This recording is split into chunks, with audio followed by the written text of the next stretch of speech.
Ya saben que si no sintonizan en estos momentos están escuchando la 10 Capital Radio. Y en estos momentos cambiamos. De repente cambiamos.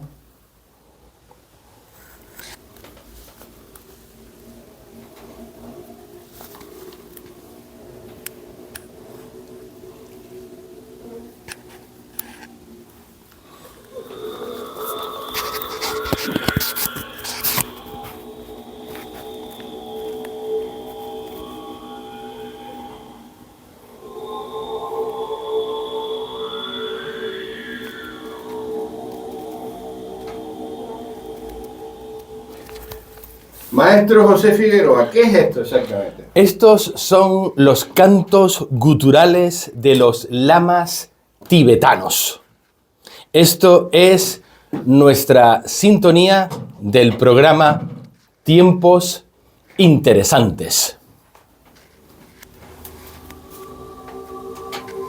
Porque, Miguel Ángel, vivimos tiempos interesantes. Muy interesante, muy interesante. Demasiado incluso, dirían algunos. Sí, muy, muy interesante. A ver, ¿qué significan estos cantos? A ver. Mira, estos cantos están en el mismísimo corazón de la tradición tibetana, de los lamas tibetanos.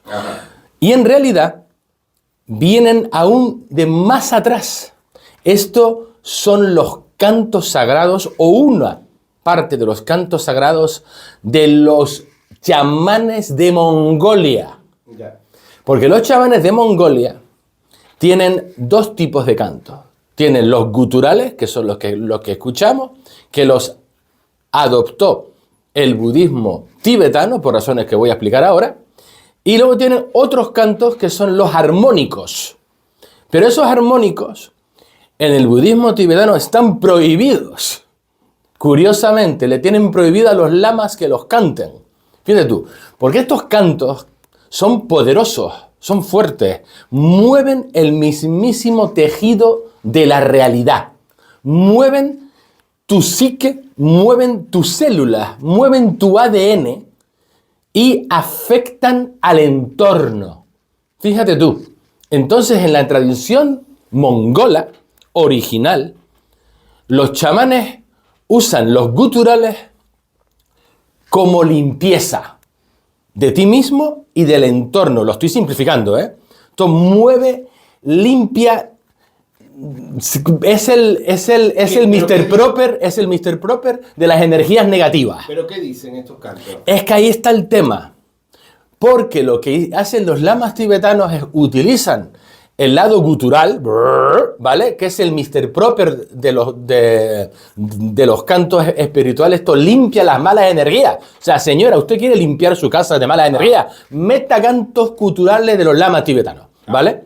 Y los otros, los armónicos, lo que hacen, agárrate, según la tradición mongola, y por eso los lamas lo prohíben, porque de esto entienden algo. Los otros mueven a los elementales, mueven a los espíritus de la naturaleza, mueven las energías del astral. Entonces, si tú tienes, digamos, un astral en armonía, pues vale, pero como lo tenga chungo, que mira tú cómo está el patio hoy en día. Y maestro, ¿y usted sabe hacer esto? En la ducha. Esto... Yo canto cantos tibetanos, sí, en sánscrito, japonés. ¿Y podríamos hacer una prueba, no? Ahora. En este momento no, porque tengo yo que prepararme para los cantos guturales, no estoy disponible. Porque no sé, yo de cantos, es que esto es de los otros, de los... ¿Y lo que yo le he escuchado de usted, maestro? Sí, usted quiere hacer una demostración. Ay, Dios, ya me ha puesto en un compromiso, este hombre. De limpieza para todos nuestros oyentes, hacer un canto de limpieza. Bueno, sí, lo que pasa es que no es un canto gutural, pero son los mantras. Los mantras. Los mantras hay para todo tipo. Sí. Para traer, por ejemplo, sanación, para centrar tu mente, para expandir compasión por el mundo. Sí. Digamos, los mantras son siempre destinados a incrementar nuestras virtudes. Bueno, pues vamos a un mantra de salud para todos nuestros... Un mantra de salud. A ver, atentos, queridos oyentes, se va a concentrar el maestro. Bueno, preparado. Venga, vamos allá. Bueno, entonces le pido a la audiencia que respire. Que tengan los pies firmemente en el suelo. Que tomen varias respiraciones.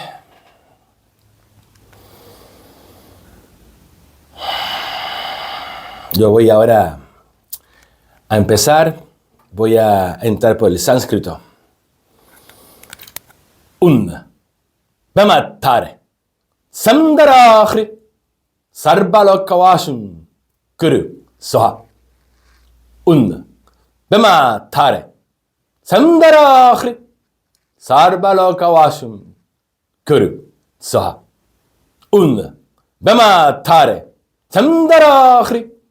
Sarbalokavashum. Kuru. Soha. Teata. Teata. Teata pecanse. Pecanse. Maha pecanse. Ramsa. Samungate. Soha.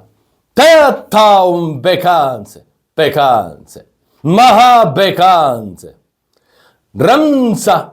Samungate. Soha. Teata pecanse. Pecanse.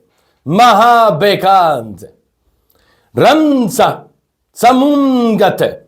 Soha.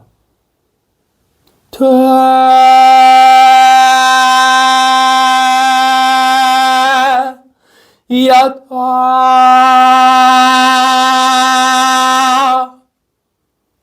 Teata, teata, teata.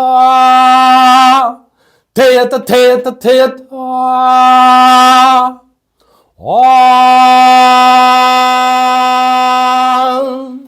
Began.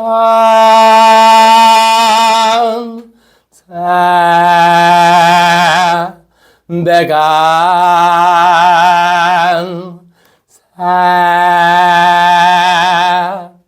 Maha.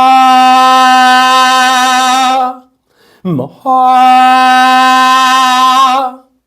Maha began. Began. Ramsa samka te soha.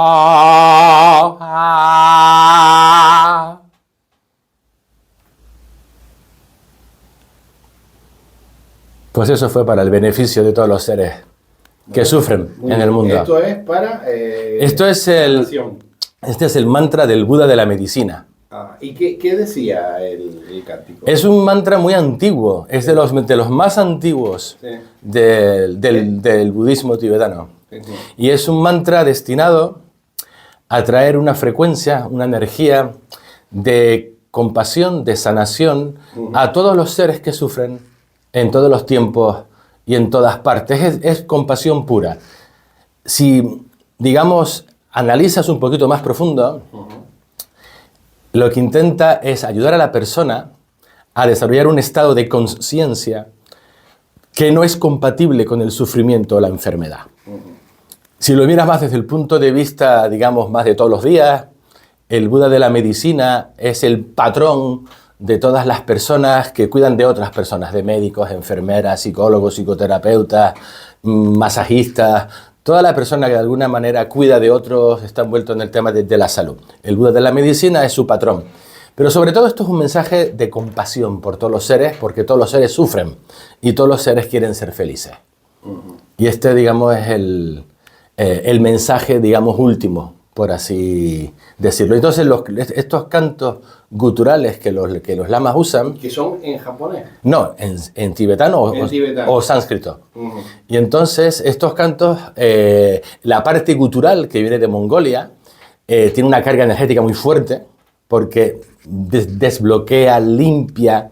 es muy interesante. Esto es un mundo fascinante. Y luego los mantras en sí tienen mensajes muy concretos para, al fin y al cabo, todo se trata de subir la conciencia de aquel que lo está cantando como del que lo escucha y del entorno. Porque aparte el tema de los mantras es fascinante, porque no solamente el sonido es lo que tú oyes, pero detrás de todos estos mantras hay lo que llamaríamos una ingeniería metafísica, para ponerlo de alguna manera. Porque esta gente, mientras está cantando, está haciendo otras cosas, ¿vale?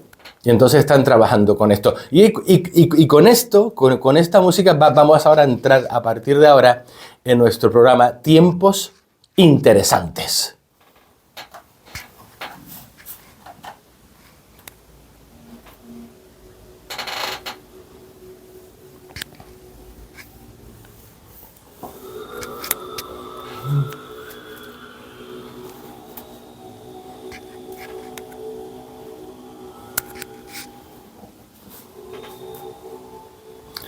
Porque estamos en tiempos interesantes. Estamos en tiempos de cambio de paradigma. Estamos en tiempos donde de pronto están ocurriendo cosas muy rápido. Donde de pronto nos encontramos ante retos que la humanidad nunca antes había contemplado. Estamos empezando a entrar en la era de la inteligencia artificial, la era del transhumanismo, la era de la polarización, ya llevamos polarizados tiempo, la era de Trump en los Estados Unidos. Estamos entrando, ya llevamos un rato, en lo que ya hablamos en su día, la famosa Kala Yuga de la tradición hindú, que es el tiempo de la gran confusión, donde los valores están invertidos. Por eso todo el tema de las élites globalistas contra las élites más nacionalistas, por llamarlo algo, la palabra no es soberacionista, es soberanista. Los progresistas, ¿verdad? Contra los conservadores. Algunos dicen, no, ¿qué conservador? Yo soy normal, ¿vale? Vivimos bueno, ahí tenemos un buque americano haciendo cosas raras por Tenerife, La Palma, y nadie sabe qué está haciendo.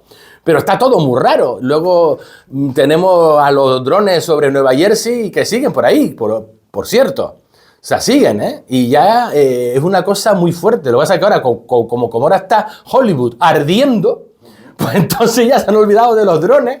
Pero tú sabías que antes, entre los drones y Hollywood ardiendo, entre medio hubo un tema de una niebla que se extendió por ahí. ¿Tú habías oído hablar de la niebla? Pues esto ha estado por todas partes, ¿eh?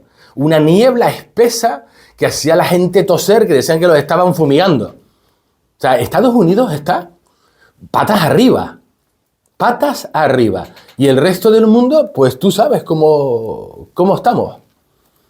Entonces, la idea de este nuevo espacio es traer una mirada crítica y a la vez compasiva, divulgativa, sobre todas estas cosas que están pasando desde el lado de la conciencia y desde el lado del misterio, y sobre todo desde la conciencia, desde intentar entender qué está pasando dentro de lo que es el desarrollo de la conciencia de la humanidad, porque estamos en tiempos muy interesantes. ¿Y qué es esto de los tiempos interesantes? Pues mira, los antiguos chinos, los chinos son gente muy sofisticada y muy particular. Entonces, en la antigua China, cuando te deseaban que te fuese bonito, ¿vale? Ellos eran muy finos y te decían, te deseo que vivas tiempos interesantes. Fíjate tú, qué finos. Porque los tiempos interesantes, ¿verdad? A toro pasado, pues joder, qué tiempos eran. Pero en el momento, tú me dirás, son tiempos duros, son tiempos jodidos, son tiempos que cuanto antes pasen, mejor. Entonces, esto es una antigua maldición china, que vivas tiempos interesantes. Y cuando miramos a nuestro alrededor, ¿estamos viviendo tiempos interesantes, sí o no, Miguel Ángel? Muy interesante, muy interesante. Muy interesante. Y vamos a estar saliendo a la calle, porque esto es parte de este nuevo programa. Vamos a estar saliendo a la calle y vamos a estarle preguntando a la audiencia qué opina. Y vamos a meternos con temas que desde el punto de vista de la conciencia y también del día a día, de la actualidad, ¿qué opina usted de la inteligencia artificial? ¿La utiliza usted? ¿No la utiliza? ¿Quiere utilizarla? ¿Lo ve como una amenaza? ¿Se va a comer el mundo o va a salvar el mundo? Yo la utilizo habitualmente, ¿eh? Así está. Pero habitualmente, ¿eh? Confesiones de Miguel Ángel. Yo utilizo la... Sí, habitualmente. Pues fíjate tú. Y desde hace tiempo. Y desde hace tiempo, además, ¿eh? Fíjate tú. Miguel Ángel es un consumidor habitual de inteligencia artificial. Sí, señor. Pues yo, sin embargo, fíjate tú, ahora voy a parecer un troglodita, la evito. Fíjate, yo la evito. Yo quiero... Esto, claro, aquí te ayuda. Un montón. Yo, sin embargo, estoy empeñado en desarrollar mi propia capacidad cognitiva todo lo posible. Y eso sí, utilizarla cuando no me quede otra. Pero, digamos, yo vengo de la generación, además venimos los dos, más o menos de la misma generación, donde crecimos sin nada, ¿verdad? Crecimos sin nada. Ni teléfonos móviles, ni nada. Lo que teníamos era una calculadora. ¿Tú te acuerdas de la calculadora? Bueno, ¿y quién la tenía? Y quien la tenía, y prohibida en los exámenes. Sí, y prohibida en los exámenes. Claro, ¿y qué pasa? Que tú desarrollabas tu capacidad cognitiva. O sea, no te quedaba otra. Yo me acuerdo, Miguel Ángel, de los tiempos pretéritos, allá en la prehistoria, en los años 80, cuando yo tenía en mi cabeza el número de teléfono de por lo menos 20 personas. Claro, no lo tenemos. ¡Cani! Pero vamos, a ti te tenemos el nuestro porque vamos. Yo tenía 20 y todavía me acuerdo del número de mis mejores amigos. ¿Te lo puedes creer? Porque está almacenado en el disco duro. Señores de la audiencia, ¿ustedes se acuerdan? Escriban, no. ¿Ustedes se acuerdan del teléfono de su mejor amigo de la infancia? ¿Y de alguna novia? Seguro que el de la casa de sus padres lo tienen en el disco duro. No se van a olvidar en la vida. Y yo tenía por lo menos 20. Yo decía, funganito, y además, no había teléfonos móviles. ¿Tú te acuerdas de aquella persona? Con la rueda. Sí, con la ruedita ahí. La ruedita y la gente que se quedaba esperando a que... ¿Tú te acuerdas cuando ponían un candado en el teléfono? ¿Para que no llamaste? Amigo. Y cuando te quedabas esperando en tu casa porque te iba a llamar tu novia. Ay, Dios. Pero bueno, o sea, a ver, no es que cualquier tiempo pasado haya sido mejor, en absoluto. Lo que pasa es que aquí hace falta, en mi opinión, esto es mi opinión, un equilibrio.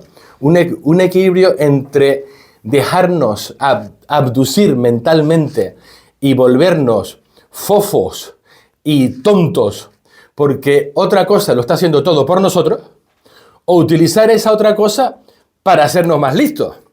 Y esto es un tema de conciencia personal, de voluntad y de saber caminar una cuerda peculiar. Y es ahí donde yo estoy con la inteligencia artificial. O sea, todo lo que yo pueda hacer y hacer que mi intelecto lo consiga y optimizar mi capacidad cognitiva. Luego, aparte de eso, puede haber muchas otras opciones. Pero bueno, yo medito, yo me dedico a trabajar mi mente y a trabajar mi energía, por llamarlo algo. Y entonces, bueno, es que es un tema de equilibrio. Yo ya conozco un montón de gente que la inteligencia artificial les hace todo. O sea, solamente hace falta que le haga la cama. Y eso, en mi opinión, es peligroso. Pero bueno, la idea es que vamos a salir ahí fuera. Vamos a preguntar a la gente. Vamos a preguntar a la gente, al pueblo, entre comillas y con cariño, ¿en qué creen? Porque estamos en una época en que la creencia se ha vuelto algo tan particular, ¿o no, Miguel Ángel? Eso de en qué crees tú.